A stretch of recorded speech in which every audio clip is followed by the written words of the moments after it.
Alabama's WVUA News at 5 with your award-winning news team, Lynn Brooks, Terry Brewer, weather with Richard Scott, and sports with Gary Harris.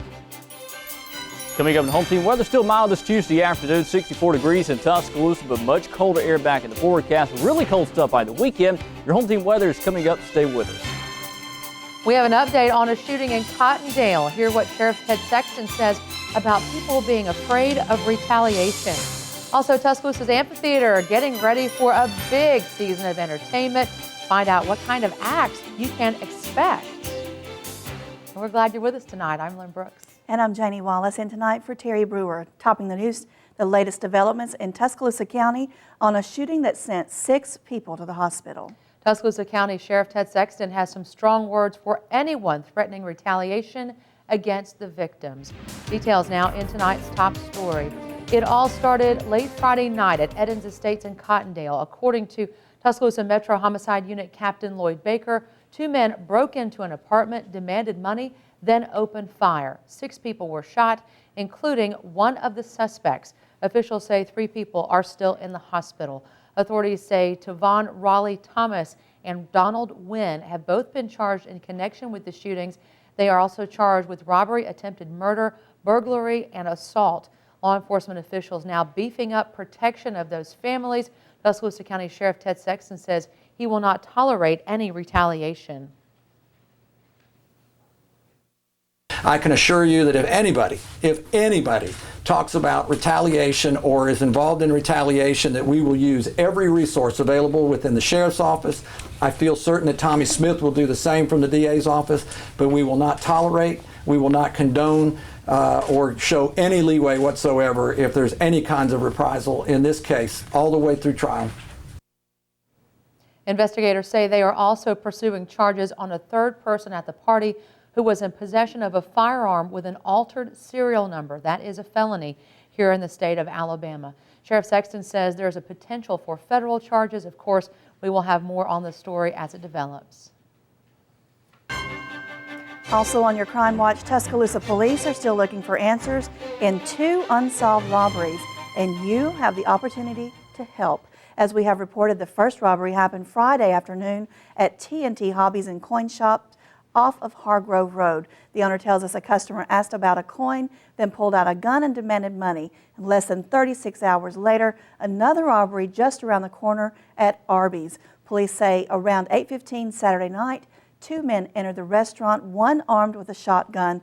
Authorities say the suspects assaulted 2 customers. Now, if you have any information about this situation, these robberies, call Crime Stoppers at 752-STOP. Today marks the 12th year of the National Black HIV/AIDS Awareness Day. According to the Centers for Disease Control and Prevention, African Americans bear the greatest burden of HIV in the U.S. among all ethnic groups. The CDC estimating 1 in 16 African American men and 1 in 32 black women will be diagnosed with HIV in their lifetime. According to Billy Kirkpatrick with West Alabama AIDS Outreach, as of October 2011, African Americans made up 26% of Alabama's population, but made up 64% of all reported HIV and AIDS. Kirkpatrick says the South faces the highest number of AIDS cases in the United States. The South is the hotbed for HIV/AIDS. We have the most new cases by far. We have the highest death rate.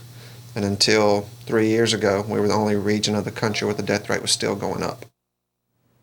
We'll have more information on National Black HIV/AIDS Awareness Day and Prevention coming up for you on WVUA News at 6.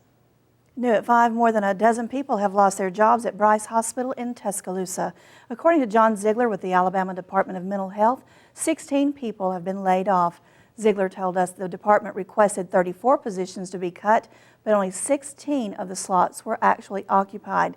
Ziegler said the number of patients has dropped over the past several years, and the reduction was due in part to community services that are now offered to former extended care patients. He told us the final number of actual layoffs will actually depend on retirements or resignations between now and March 1st.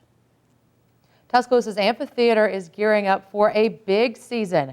According to director Wendy Riggs, 2012 will bring lots of musical acts like R&B, alternative, and lots of classic rock and roll. Riggs says right now the earliest show date is tentatively set for April 6th. As we've reported, country music legend Merle Haggard has announced his plans to play at the amphitheater August 11th. Riggs says they're not allowed to announce some of the acts due to contractual obligations, but she did tell WVUA more announcements could come as early as next week. You'll see the same mix that you did last year. I do know we're going to continue our Blues and Brews that we did last year successfully. We're going to continue to do our 4th of July concert.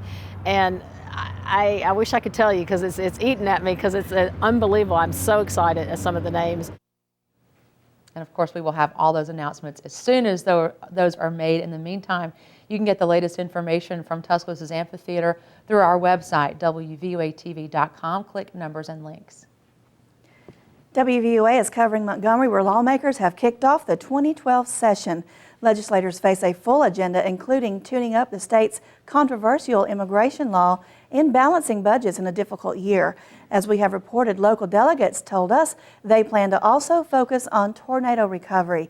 The session is expected to run until mid-May, and Governor Bentley will outline his priorities tonight in the State of the State at the Capitol. And we'll have much more from Governor Bentley tonight on WVUA News at 10. Continue our coverage of the Alabama legislature. Representative Alan Harper of Aliceville says he is switching parties. Harper made the switch from the Democratic Party to Republican just hours before the start of the session. Harper said he felt he could bring more jobs into his district as a Republican. Now, he is a former official with the Tuscaloosa County Industrial Development Authority, and Harper's switch gives Republicans a 66-39 majority over Democrats in the House. And Valentine's Day is 1 week from today, and it's estimated Americans will shell out more than $17 billion this year. That's unbelievable. Billion with a B. Wow, a lot of dough, and experts say the average person will spend about $126. That is up 9% from last year. And with the countdown on to the big day, local businesses already getting ready. Tyrek Humphrey, owner of Sue's Flowers in Northport, says they've already ordered 2,000 roses, and some of the flowers are coming from as far away as Ecuador and Holland. Humphrey told us they already have lots of people placing those orders for next week. Today, they need to have it in today. It would be the best to guarantee that we're able to do it. At least no later than Sunday. We will be open Sunday so that you can take orders then. That way we know we can fill those orders and get those planned for delivery on Tuesday. But we will take up till Valentine's Day, and a lot of that on Valentine's Day may have to be pickups. The National Retail Federation says the most popular gift, jewelry. Coming in second, a special night out.